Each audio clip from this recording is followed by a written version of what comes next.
రాజా faith ministries సమర్పించు యేసు కృపాస్వరం TV కార్యక్రమానికి ప్రేమపూర్వక ఆహ్వానం తెలియజేస్తున్నాం. మన తండ్రి అయిన దేవుని నుండి, యేసుక్రీస్తు ప్రభు నుండి, పరిశుద్ధాత్మ దేవుని నుండి మీకు కృపా సమాధానము కలుగునుగాక. ఆమేన్. ప్రభు పేరట మీ అందరికీ వందనాలు. Shalom shalom. ఈరోజు మనం చేసే పని గురించి, ఎలాంటి పని చేస్తే మనం ఆశీర్వదింపబడతామో, దీవించబడతామో, దేవునికి ఎలాంటి పని ఇష్టమో, సో ఆ పని ఉండాలంటే, అందరము చక్కగా పని కలిగి జీవించాలంటే ఏం చేయాలి, ఏం చేస్తే ఆ పని మనతో ఉంటుంది, మనం వర్ధిల్లుతాము, ఎలా పని చేస్తే దేవుడు మనల్ని ఆశీర్వదిస్తాడో కొన్ని మాటలు వాక్యములో మనం వాక్యము ధ్యానిస్తూ ఆ మాటలు మనం తెలుసుకుందాము. చూడండి, మొట్టమొదటిగా దేవుడు ఏదెను తోటని సృష్టించిన తర్వాత మనుషుణ్ణి అందులో దేవుడు పెట్టి ఏం చేయమన్నాడు చూద్దామండి. ఆదికాండము 2వ అధ్యాయము 15వ వచనం. మరియు దేవుడైన యెహోవా నరును తీసుకొని ఏదైనా తోటను సేద్యపరచుటకును దాని కాచుటకును దానిలో ఉంచెను. సో ఏంటి, పని చేయటానికి ఏదైనా తోటలోని ఆదాముని దేవుడు పెట్టాడు. సో పని చేస్తే మనము ప్రతిఫలము అనుభవిస్తాము. పనివాడు జీతమునకు పాత్రుడు. పని చేస్తే జీతం ఉంటుంది. జీతం ఉంటే కొంతమంది పని లేకుండా తినేయాలనుకుంటారు, సోమరులు, రైట్? కానీ దేవుడు ఏమంటున్నాడంటే, పని చేస్తే కష్టే ఫలి అని మనం నేర్చుకున్నాము, పెద్దలు చెప్పారు, చాలాసార్లు మనకి తెలియపరిచారు కూడా. సో దేవుడు ఏమిటంటే, మనుషుడు పని చేయాలనే ఉద్దేశంతో దేవుడు మనుషుని సృష్టించి ఏదైనా తోటలో ఆ మనుషుడిని దేవుడు పెట్టాడు. మనము చేస్తున్న పనితో మనం కొన్నిసార్లు తృప్తిగా ఉండకపోవచ్చు. ఉన్నారండి ఎవరైనా అలాంటి వారు? నేను సంతోషంగా లేను బ్రదర్, నేను పని చేస్తున్న చోటు ఎందుకో సంతోషంగా పని చేయలేకపోతున్నాను అన్నవారు ఎవరైనా ఉన్నారా? నేను ఎందుకు అడుగుతున్నానంటే, అమ్మా, దీనికి ఒక అర్థం ఉంది, దీనికి ఒక ఉద్దేశం ఉంది నేను అడిగేదానికి. ఎందుకంటే ఒకవేళ మనం తృప్తిగా లేమనుకో, ఇప్పుడు పొందుకున్న ఉద్యోగముతో నువ్వు ఏ ఉద్యోగము పొందుకున్నా తృప్తిగా ఉండవు. అర్థమవుతుందా మీకు? ఇప్పుడు మనం ఒక ఉద్యోగము పొందుకున్నాము, పొందుకొని ఆ ఉద్యోగంలో మనం తృప్తిగా పని చేయకపోతే, మనసారా ఆ ఉద్యోగానికి మనము న్యాయం చేయకపోతే, దేవుడిని మరొక ఉద్యోగం అడిగితే మనం పొందుకుంటామా? దేవుడు ఏమంటున్నాడు, చిన్న వాటిలో మనం విశ్వాసమును కనపరచగలిగితే దేవుడు అప్పుడు పెద్దవి ఇస్తాడు అని వాగ్దానము దేవుడు చేసి ఉన్నాడు. సో మనం కొన్నిసార్లు తృప్తిగా ఉండకపోవచ్చు, ఇంకా మంచి ఉద్యోగం వస్తే బాగుంటుంది అని బహుశా కొన్నిసార్లు ఆలోచిస్తాం. కానీ బైబిల్ ఏం చెప్తుందో ఒకసారి మనం చూద్దాం. మనం ఏ ఉద్యోగం, అమ్మ నామూషి ఉండకూడదమ్మ పని చేయటానికి. ఏ పని అయినా ఎలా చేయాలో బైబిల్ మనకి తెలియపరుస్తుంది. ఎలా చేయాలో చూద్దాం ఒకసారి. మీరు ఇప్పుడు ఏ పొజిషన్లో ఉన్నారో దాన్ని ప్రశ్నించకండి, దాన్ని దేవుణ్ణి అడగకండి. ఎందుకు నాకు ఈ స్థితి, ఎందుకు ఇలాంటి ఉద్యోగం నాకు ఇచ్చావు, ఎందుకు ఇలాంటి దౌర్భాగ్యమైన స్థితిలో నేను బ్రతకవలసి వస్తుందని దయచేసి మీ నోరు తెరవకండి. నోరు తెరిస్తే ఏమవుతుంది? ఉన్నది కూడా పోతుంది. రైట్, చూద్దామండి. ప్రసంగిలోని ఎక్లీసియాస్టిస్ 9వ అధ్యాయము 10వ వచనము ఏమని అంటున్నాడో చూడండి. ప్రసంగి రాసింది ఎవరండి? సొలొమోన్. సొలొమోన్ ఎవరు? జ్ఞాని. మీకన్నా నాకన్నా జ్ఞానవంతుడా కాడా? మరి శ్రద్ధగా వినండి. అయితే తేలిగ్గా తీసుకోకండి దయచేసి ఈ మాటలు. జ్ఞానవంతుడైన సొలొమోను ఎందుకు చెప్తున్నాడో మనం తెలుసుకుంటే అది మనకి మేలు కలుగజేస్తుంది. బైబిల్ వాక్యము సెలవిస్తుంది ఏంటో తెలుసా? నా ప్రజలు జ్ఞానము లేక నశించిపోవచ్చున్నారు. అందుకని మహాజ్ఞానుడైన సొలొమోను చెప్పిన ప్రతి మాటని సీరియస్గా మనం తీసుకుంటే అది మనకెంతో మేలు చేకూరుస్తుంది. చూడు నాన్న, చేయుటకు నీ చేతికి వచ్చిన ఏ పని అయినా, చేయుటకు నీ చేతికి వచ్చిన ఏ పని అయినా, ఆగండి వాళ్ళని చెప్పనియండి. కూలి పని అయినను, చాకలి పని అయినను, బాత్రూములు, అది కూడా పనా కాదా? నేను గిది చెయ్యను, గిసొంటి పనులు నా వల్ల కావు, సంఘములో కూడా నామూషి, మళ్ళీ సంఘములో కూడా బ్రదర్ ఇలాంటి పనులు కాదు బ్రదర్, అసలు నా పొజిషన్ ఏమిటి, నా స్టేటస్ ఏమిటి, ఏమనుకుంటున్నారు బ్రదర్. అమ్మా, ఒకవేళ ఇలాంటి ఆలోచనలు కలిగి ఉంటే దయచేసి మానుకో. బైబిల్ ఏం చెప్తుందో తెలుసా? ఏ పని అయినా మహాజ్ఞానుడు ఏం చెప్తున్నాడో తెలుసా?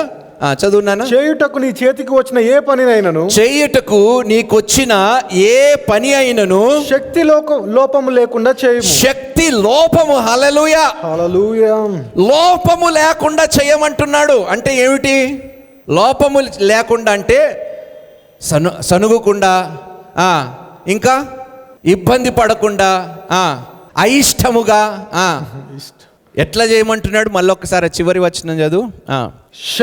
నీ శక్తి లోపము లేకుండా చేయము. నీ శక్తి లోపము లేకుండా అంటే మొత్తము బలము పెట్టి పని చేయమంటున్నాడు. నీ శక్తి మొత్తము.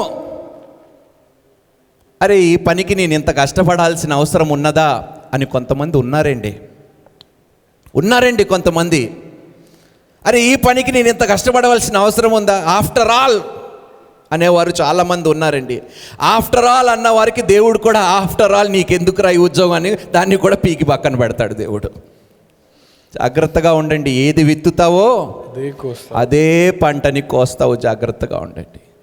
ఏ పని అయినను ఏ లోపము లేకుండా శక్తితో చెయ్యమన్నాడు ఎవడు? మహాజ్ఞానుడైన సొలొమోను. అందుకని సనొక్కండి, ఏడవకండి. ఏ పని వచ్చినా ప్రభువా ఈ పనే లేకుండా నాయనా ఎంతమంది అల్లాడిపోతున్నారో ప్రభువా, వాళ్ళు ఇంటి బల్ల మీద నాయనా ఆహారము లేకుండా భార్య పిల్లలు ఆకలితో మలమల మాడిపోతున్నారు నాయన ప్రభువా.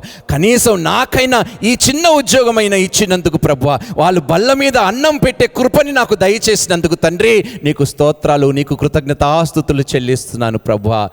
దీన్ని చేసే నాయన అర్హుణ్ణి అని నువ్వు భావించి నాకు ఈ ఉద్యోగం ఇచ్చినందుకు తండ్రి నీకు వందనాలు ప్రభువా అని చెప్పేవారు ఉన్నారండి. పాడు ఉద్యోగం. ఎంతమంది అనలేదండి ఉద్యోగాలని బట్టి ఇలా మాట్లాడలేదు? అమ్మా, ఉన్నది కూడా మీ చేతుల్లో నుండి మీరే తీసివేసేసుకుంటున్నారమ్మా. రేపు బల్ల మీద ఫుడ్ లేనప్పుడు, ఆకలితో మాడిపోతున్నప్పుడు మీ పిల్లలు, మీ ఇంటి వాళ్ళు, మీ కుటుంబము, అప్పుడు ఆ ఉద్యోగము యొక్క విలువ మీరు గ్రహిస్తారు. అందుకనే దేవుడు ఏది అనుగ్రహించినా సంతోషముగా దానిని స్వీకరించే మనసు నీకు లేకపోతే ఉన్నది కూడా పోగొట్టుకుంటాం, ఊడిపోతుంది మన చేతుల్లో నుండి. జాగ్రత్తగా ఉండండి. అందుకని దేవుడు హెచ్చరిస్తున్నాడు మీ అందరినీ. అమ్మా, ఏ పని అయినా లోపము లేకుండా శక్తితో ఆ పనిని చేయమంటున్నాడు. నీ ఫీలింగ్స్ని నువ్వు పక్కన పెట్టు. నువ్వు పని చేసేటప్పుడు నీ ఫీలింగ్స్ నువ్వు పక్కన పెట్టు. నీ పొజిషన్ గురించి నువ్వు అన్నీ పక్కన పెట్టు. నువ్వు ఎంత ఇవ్వగలుగుతావో నీ పూర్ణ మనసుతో ఆ పనికి శక్తి కొలది పని నువ్వు చెయ్యి. చూడండి, 2 తెస్సలోనిక రాసిన పత్రిక 3వ అధ్యాయము 10 నుండి 12 వచనాలు దయచేసి శ్రద్ధగా వినండి. ఇంట్లో సోమరులు ఉంటే తల్లిదండ్రులు పిల్లలు ఏం పని చేయకుండా పిల్లలు ఇంట్లో ఉంటే మీరు ఏమంటారు? అసలు ఎలా తినగలుగుతున్నావురా నువ్వు అంటావా లేదా? ఎలా దిగుతుందిరా ముద్ద ఏం చేయకుండా? అరే, తల్లిదండ్రులుగా మేము ఇంత కష్టపడుతున్నాం, అవస్థలు పడుతున్నాం, అవమానాలు పడుతున్నాం, శ్రమలు గుండి వెళ్తున్నాము, నీకు ఎలా దిగుతుందిరా ఆహారము నీకు అన్నారా ఎప్పుడైనా? అంటారండి చాలాసార్లు. చాలామంది తల్లిదండ్రులు అంటారు, సిగ్గుందారా నీకు?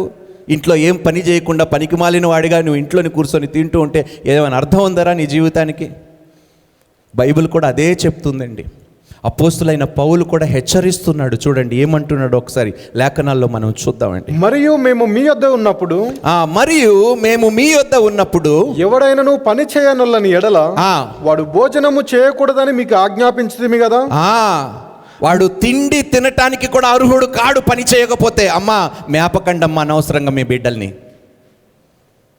నేర్పించండి వానికి.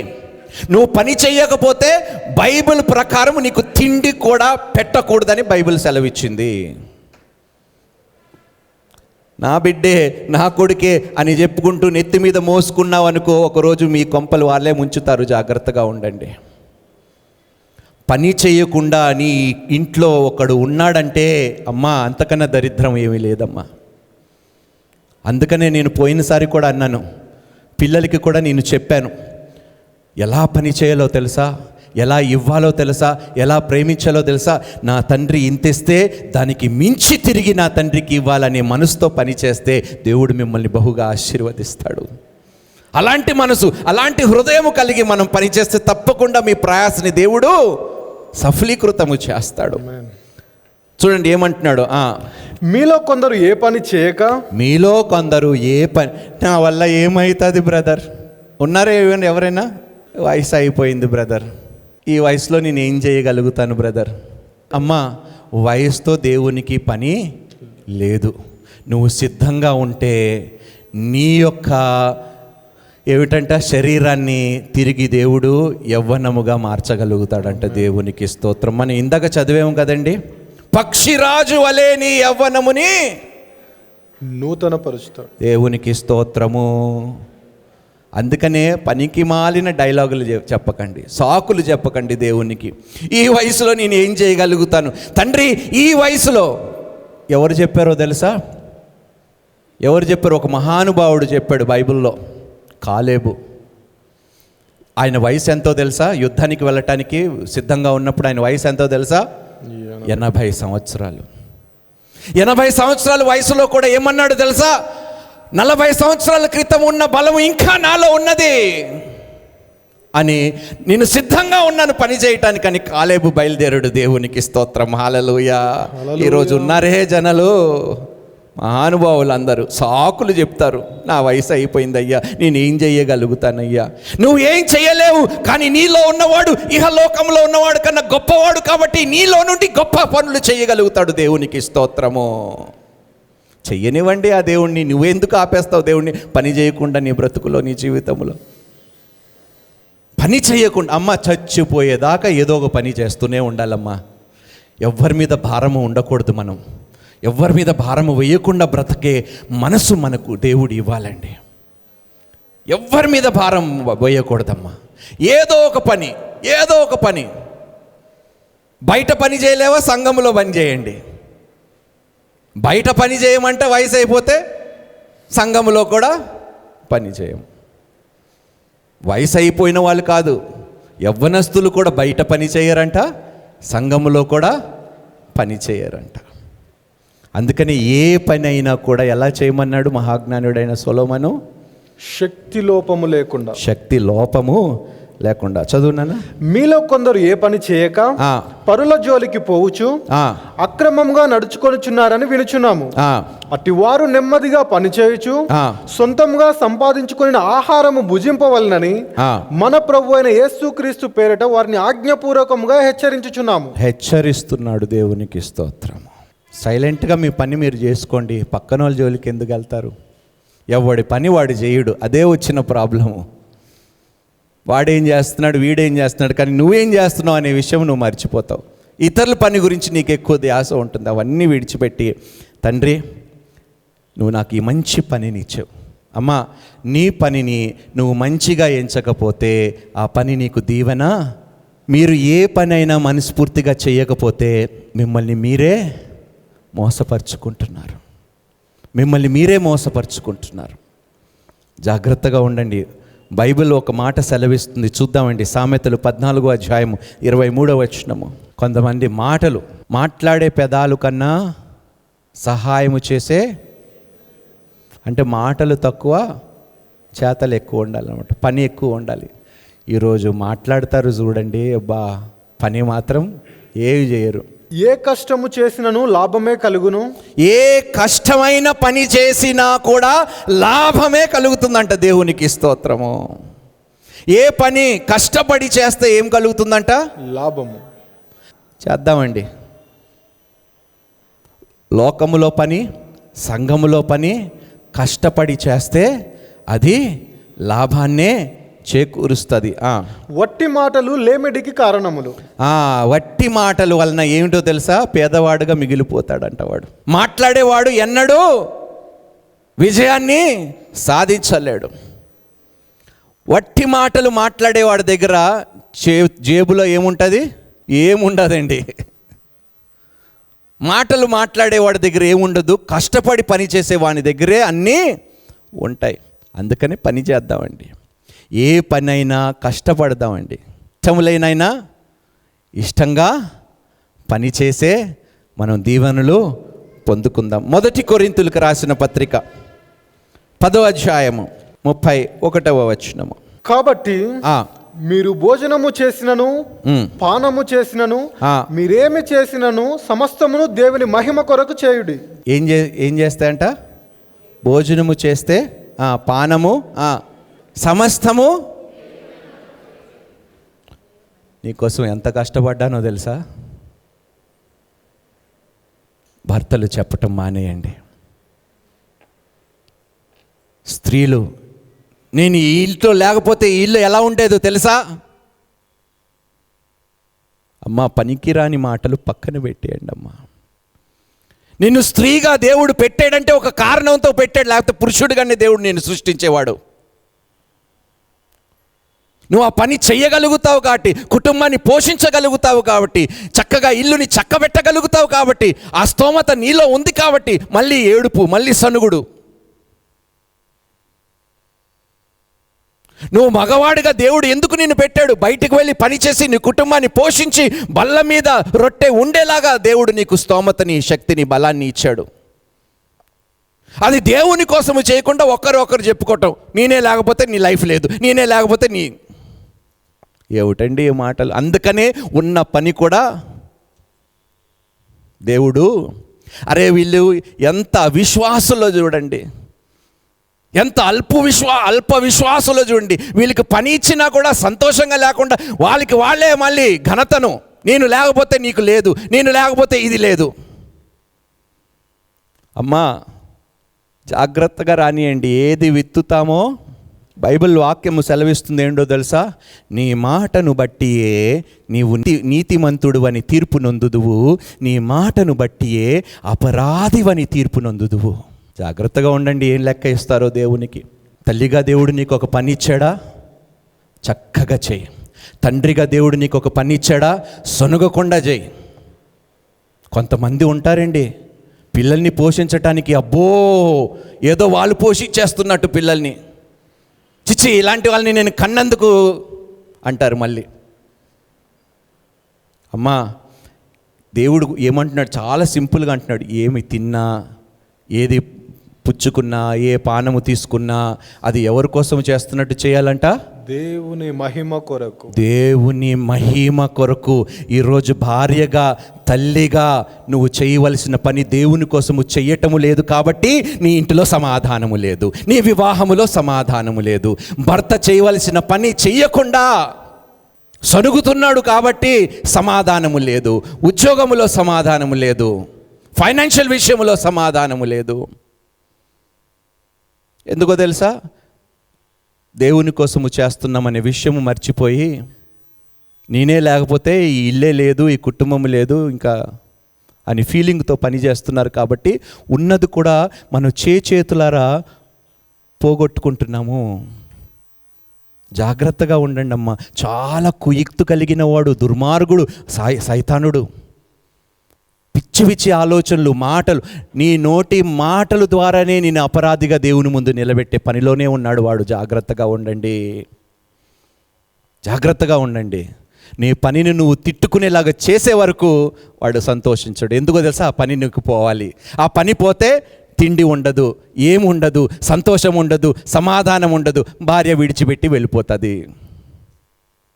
ఎంత తెలివిగా పని చేస్తాడో చూడండి సైతాడు. వాడు చేస్తున్నట్టుగా పని కనీసం మనమైనా నీతితో చేస్తే ఇంకా ఎంతగా దేవుడు మనల్ని ఆశీర్వదిస్తాడు. వాడు పాడు పనులు చేసి సక్సెస్ అవుతున్నాడు, మనం మంచి పనులు చేయటానికి ప్రయాస కూడా పడటం లేదు. ఎంత దౌర్భాగ్యమో చూడండి. అవునా చెప్పండి? నువ్వు కష్టపడుతున్నప్పుడు, శ్రమ పడుతున్నప్పుడు, నిస్సహాయ స్థితిలో ఉన్నప్పుడు, అమ్మా నువ్వు చేయవలసింది ఒకటే పని. ఏంటో తెలుసా? వెళ్ళి బైబిల్ తెరువు. మనుషుల దగ్గరికి వెళ్ళి నీ బాధలు పంచుకోకు. ఎందుకంటే వాళ్ళు ఊరికనే వింటారు, ఆ తర్వాత మర్చిపోతారు. కానీ దేవుడు వింటే ఆ బాధని తీర్చేదాకా ఊరుకోడంట. దేవునికి స్తోత్రము, హల్లెలూయా. నువ్వు మొరపెడితే దేవుడు ఉత్తరము ఇచ్చే వరకు ఊరుకోడంట. దేవునికి స్తోత్రము. పనికిమాలిన మాటలు మానేయండి. అమ్మ, ఎవ్వడు నీ భారము మోసే స్థితిలో లేడమ్మా, దేవుడు ఒక్కడే ఉన్నాడమ్మా, ఆయన దగ్గరికి వెళ్ళండి. బైబిల్ తెరిచి, దేవా ఈ పరిస్థితి నుండి నన్ను దాటిచ్చు, గట్టెక్కిచ్చు ప్రభా, ఎలా దాటాలో నాకు తెలియదు, జ్ఞానము సరిపోదు, శక్తి సరిపోదు ప్రభా, నాకు నేర్పించు. అమ్మ, ఏ స్థితిలో ఎంత కృంగిపోయినా అమ్మ, మనుషుల దగ్గర ఓదార్పు కోసం వెళ్ళకండి దయచేసి. ఉన్న కాస్తంత ఆ నిరీక్షణ కూడా మనం పోగొట్టుకుంటాం మనుషుల దగ్గరికి వెళ్ళినప్పుడు. కానీ దేవుని దగ్గరికి వెళ్ళినప్పుడు ఆదరింపబడతాము, బలపరచబడతాము. దేవునికి స్తోత్రము. దేవునికి తెలుసమ్మా నువ్వు ఎంత కృంగిపోయి ఉన్నావో, ఎంత కష్టపడుతున్నావో, ఎంత శ్రమిస్తున్నావో. దేవుడు సమస్తము ఎరిగిన వాడు. నీ కన్నీటి బొట్టుని కూడా దేవుడు, ప్రతి తల్లి ప్రతి చెల్లి కన్నీటి బొట్టిని లెక్కపెట్టే దేవుడు నీకు తోడుగా ఉన్నాడమ్మా. వట్టిగా పోవు మీ కన్నీళ్ళు. ఆయన దగ్గరికి పోయి ఏడవండి, మనుషుల దగ్గరికి ఏడవకండి. దేవునికి సమస్తము తెలుసు. నువ్వు పడుతున్న బాధ, నువ్వు పడుతున్న కష్టము, ఆయన దగ్గరికి వెళితే ఊరట కలుగుతుంది. ఆయన నీకు ఒక పరిష్కారము ఇస్తాడు, చూపిస్తాడు. మనుషులు పరిష్కారం ఇవ్వలేరు, ఏమీ చూపించలేరు నీకు. కానీ దేవుని దగ్గరికి వెళ్ళినప్పుడు తప్పకుండా మార్గము లేని చోట కూడా మార్గము ఏర్పాటు చేస్తాడంట. దేవునికి స్తోత్రము. హల్లెలూయా. సక్సెస్ఫుల్గా ఎవడు పుట్టడండి. ఈరోజు ఒక వ్యక్తి సక్సెస్ఫుల్ అయ్యాడంటే ఎందుకు అయ్యాడు మీరే చెప్పాలి. కొంతమంది మోసాలు చేసి లంచాలు ఇచ్చుకొని సక్సెస్ఫుల్ అయినారా, వాళ్ళ లెక్క వేరే ఉంటుందిలే. కానీ వాళ్ళ లెక్క భయంకరమైన లెక్క. ఎక్కడో తెలుసా, వాళ్ళ లెక్క నిత్య నరకాగ్నిలో ఉంటుంది వాళ్ళ లెక్క. కానీ నువ్వు యథార్థంగా పని చేస్తే అమ్మా, దేవుడు తప్పకుండా ఈ లోకములోనే కాదు, వచ్చే లోకములో కూడా నీకు సక్సెస్ని ఇస్తాడు. దేవునికి స్తోత్రము. Hallelujah. I want to be successful. ఈ లోకములోనే కాదు, రాబోయే లోకములో కూడా నేను సక్సెస్ఫుల్గా జీవించాలి. దేవునికి స్తోత్రము. ఎవ్వడు సక్సెస్ఫుల్గా పుట్టడమా. సక్సెస్ఫుల్గా మనల్ని మనమే చేసుకోవాలి. ఎలా చేసుకోవాలి? ఏ పనినైనా యథార్థముగా మనము చేసి శక్తి మొత్తము ఏ లోపము లేకుండా శక్తితో ఆ పని చేస్తే, చిన్న పని మొదలుకొని పెద్ద పని వరకు దేవుడు సక్సెస్ మనకి తప్పకుండా ఇస్తాడమ్మా. ఈరోజు ఎంతోమంది పార్ట్ టైం జాబ్స్ చేయొచ్చు చదువుకుంటూ, కానీ చెయ్యరే. టైము దొరికితే షికార్లు, అబ్బాయిలతో షికార్లు, అమ్మాయిలతో షికార్లు. అక్కడేమో అమ్మ నాన్న ట్యూషన్ ఫీజు పంపించాలంట, వాళ్ళు కష్టపడాలంటే సిగ్గు ఉండాలి. ఎలా ఫుడ్ దిగుతుందో ఆ కడుపులోకి ఆ దేవునికే తెలియాలి. ఏం బ్రతుకులయ్యా మన బ్రతుకులు. ఒకడు కష్టపడితే సొమ్ము ఒకడిది. అలాంటి బ్రతుకులు వద్దయ్యా. అలాంటి బ్రతుకులు ఎప్పుడు దేవుడు ఆశీర్వదించాడు. చెప్పండి మీ తల్లిదండ్రులకి, నాన్న నువ్వు ఒక్కడివే కాదు నాన్న పని చేయాల్సింది. అమ్మ ఇంట్లో నువ్వు ఒక్కదానివే కాదమ్మా పని చేయాల్సింది, నేను కూడా పని చేస్తానమ్మా. నాన్న నువ్వు ఒక్కడివే కాదు నాయన పని చేయాల్సింది. నాయన నేను కూడా చదువుకుంటూ ఏదో ఒక పార్ట్ టైం చేస్తూ కనీసం ఒక 500 రూపాయలైనా సంపాదించుకొని నాయన తండ్రి ఒక 2 పూటలైనా తినే కృపని నేను పొందుకుంటాను నాయన. ఎక్కడుందండి ఆ మనసు ఈరోజు? ఎందుకంటే చిన్న పనులు చేయడానికి నామూషి. ఆ పనులు చేస్తే రేపు ఎవడైనా నా ఫ్రెండ్ చూస్తే, అరే ఏంద్రా నువ్వు ఇలాంటి ప్లేస్లో పని చేస్తున్నావు అంటే, అబ్బో ఎక్కడ లేని అవమానము, సిగ్గు. అమ్మా జాగ్రత్తగా ఉండండి అమ్మా, మిమ్మల్ని మీరే మోసపరుచుకుంటారు. ఏ పనినైనా మంచిగా నువ్వు ఎంచుకోకపోతే నీకు మంచి పని ఎన్నడూ దొరకదు. జాగ్రత్తగా ఉండండి. ఎవడు సక్సెస్ఫుల్గా పుట్టాడు? దేవుడు నీకు ఏదైనా తలాంతు ఇచ్చాడంటే ఆ తలాంతుని ఎలా పెంచుకోవాలో, ఆ తలాంతుని ముందుకు తీసుకొని వెళ్ళి ఆ తలాంతు ద్వారా నువ్వు ఎలా దీవించబడాలో నేర్చుకోండి. సాధన అంటాను, ప్రతిసారి అంటాను సాధన. అమ్మా ఆనిముత్యాలు ఎంతోమంది దాక్కొని ఉన్నారమ్మా. నువ్వు చెయ్యకపోతే నీ స్థలములో దేవుడు వారిని తీసుకొని వచ్చి పని చేయించగలిగే గొప్ప దేవుడు. దేవుడు ఏమంటాడు? మనుషులు మాట్లాడకపోతే రాళ్ళు చేతైనా అంత గొప్ప దేవుడు. నేనే, నాకు సాటి ఎవరు లేరు, నాకు పోటీ ఎవరు లేరు, నన్ను మించి అనుకున్నావు అనుకో, అక్కడికక్కడే ఏమవుతుంది?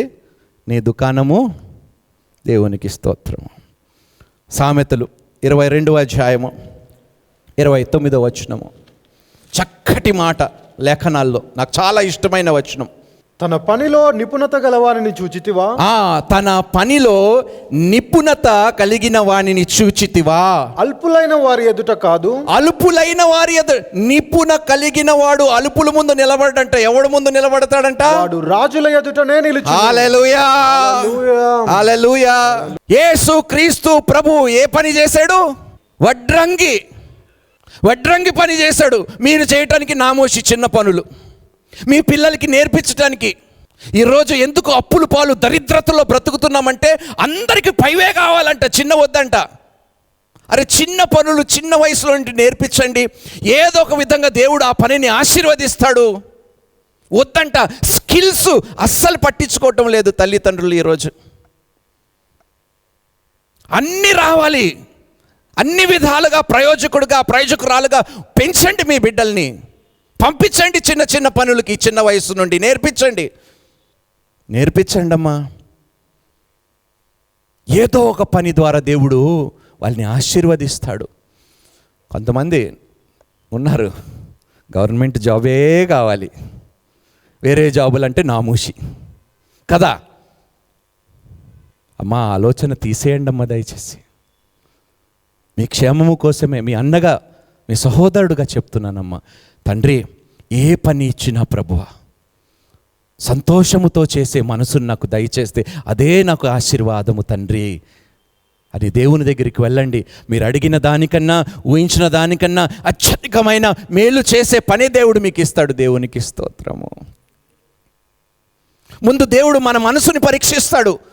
దేవుడు మన బయటని చూడటం లేదు, మన అంతరంగమును చూస్తున్నాడు, మన హృదయాన్ని చూస్తున్నాడు. ఈ పని చేస్తే వాడు ఎలా ఫీల్ అవుతాడని దేవుడు కావాలని ఆ పని ఇస్తాడు వానికి. అరే ఆలోచించండి అమ్మా, చెప్పండి ప్రభువా, ఏ పని అయినా నాయన ఇప్పుడు చదువుకుంటున్నాను ప్రభువా, చదువుకుంటున్నంత మాత్రం నేను పని చేయకూడదని రూల్ ఎక్కడా లేదు నాయన ప్రభువా. ఏ చిన్న పని అయినా రాజులకి రాజు, ప్రభువులకి ప్రభు, సర్వలోక సృష్టికర్త వడ్రంగి పని ఎంచుకున్నాడమ్మా ఈ లోకంలో పని చేయటానికి. దేవా, అందరూ బాసులు అయిపోవాలి, అందరూ గొప్ప పొజిషన్స్లో ఉండాలి. చిన్న పనులు మాత్రము.